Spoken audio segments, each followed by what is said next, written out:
Good afternoon.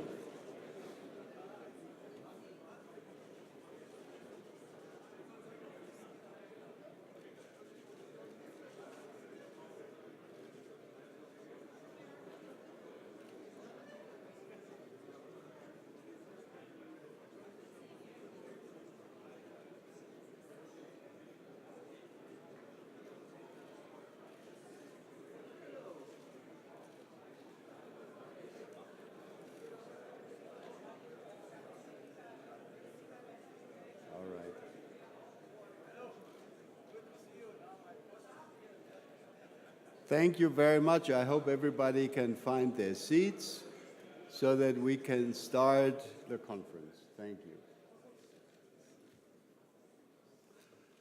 Excellencies, ladies and gentlemen, dear friends of the Munich Security Conference, let me welcome all of you most warmly to this 54th Munich Security Conference. I welcome our speakers. I welcome more than 24 heads of state and government.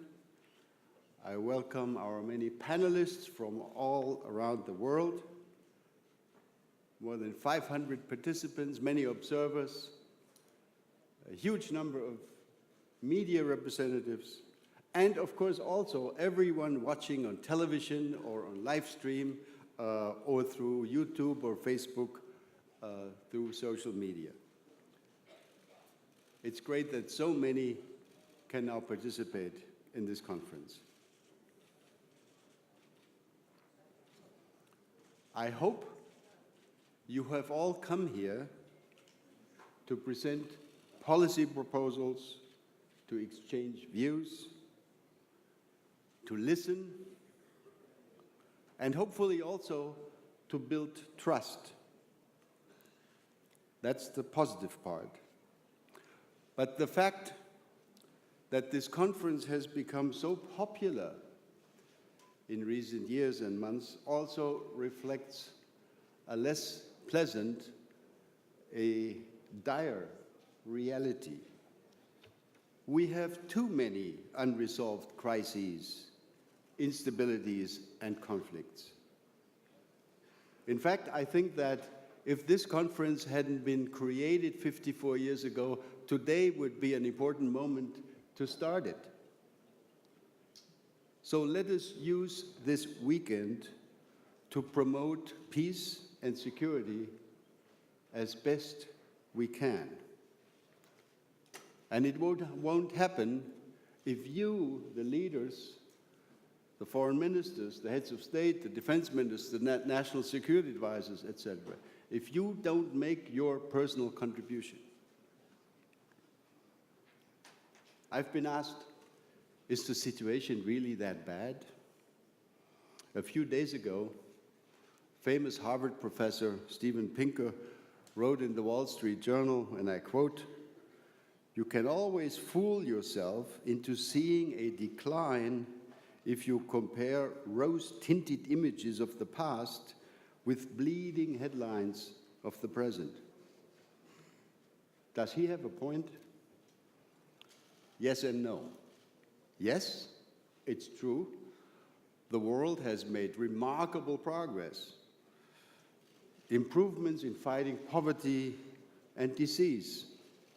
Many more people are able to live a life in dignity today than maybe 20 or 40 years ago.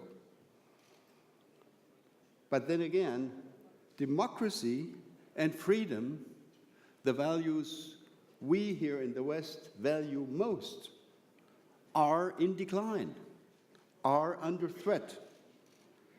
The West, our societies, appear to be weaker than in the past. The international order itself, established in the post-World War period, is at risk. The number of refugees and IDPs, ladies and gentlemen, is simply appalling. So I think the truth is progress, even significant progress, and danger and significant risk can spread at the same time. They are not mutually exclusive. This is why we should not simply spread doom and gloom. I agree with those who argue that point. But it would also be foolish to downplay the warning signs. My friends, the warning signs are flashing in bright red. As a result of these types of considerations, my team and I decided to choose as our conference motto, "To the brink and back?" And we thought about the question mark for a long time. The world, I think, has moved closer, much too close, to the brink of major interstate conflict. What we here at Munich should strive to achieve is, therefore, not just messages of diplomacy and de-escalation, but actual concrete steps back from the brink. You, I repeat, you and only you can make that happen. There's actually a piece of good news, and I'm really glad it came for the, at least great news for the Germans among this crowd. Just as we began to prepare opening this conference, literally minutes ago, half an hour ago, the report came in that the German journalist Dennis Yücel, who had been held in jail in Turkey for long months, is now being released. And I think this is the best news we could have received just as we open this conference today. So I applaud.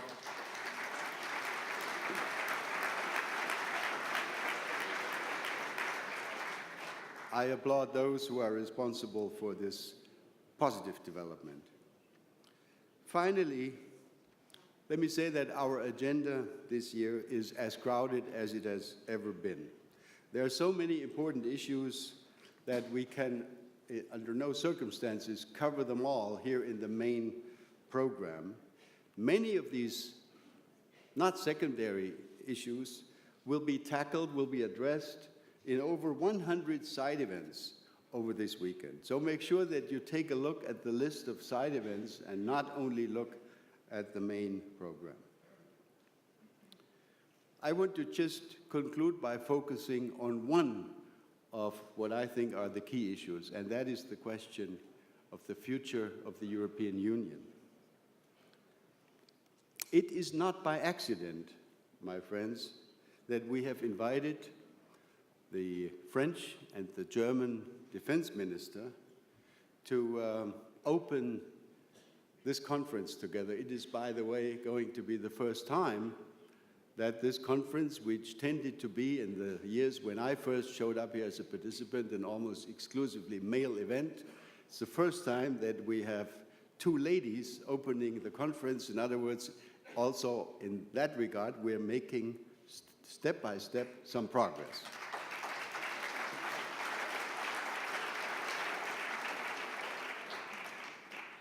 There is, I think, a renewed determination in the Franco-German partnership and a new sense of European urgency. Emmanuel Macron has spoken of une Europe qui protège, a Europe which protects us. That's an attractive, a great idea, but how will we actually get there? Initiatives like the European Defence Fund, PESCO, etc., will help to create more bang for the euro, if I may say so. But what about the bigger questions? Germany and France want to work together more closely. That's fantastic on defense. How feasible is that? As long as both countries put very different kinds of premiums on the importance of the military, on its role and purpose, and on defense spending in particular. Can we develop the common strategic culture that Emmanuel Macron was talking about, question mark. And an even more fundamental question is, does Europe, does the EU really have the will, the political will, the determination to become a credible and capable actor, not only within the European theater, but in a more global sense? Are we proud enough, are we determined enough as Europeans to try to make sure that Europe will be able to contribute to shaping the future of the international order instead of simply being shaped by it? I'm sure Ursula von der Leyen and Florence Parly will address some of these questions when they speak in just a minute.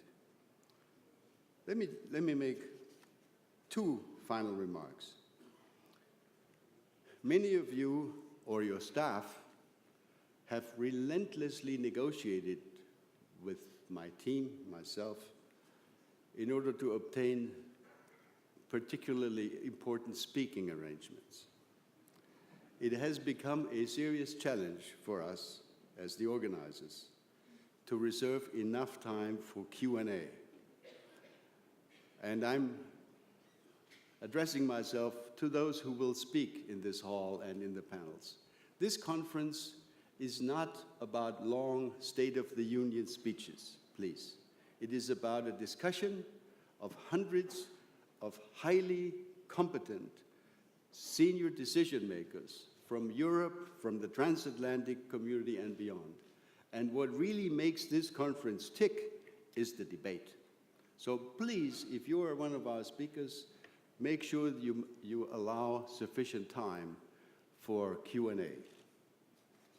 Second point, and very last point, I would not be standing here and you would not be sitting here if we didn't have generous partners both in the public sector and from the private sector.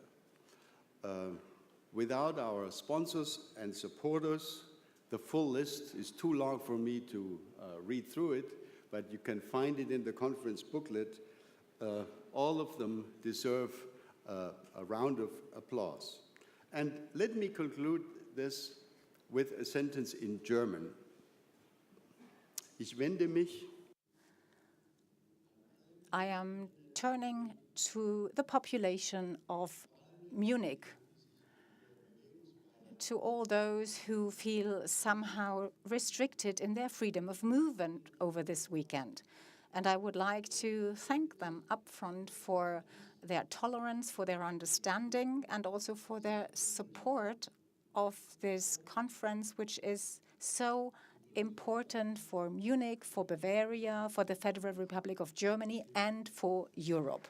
Thank you.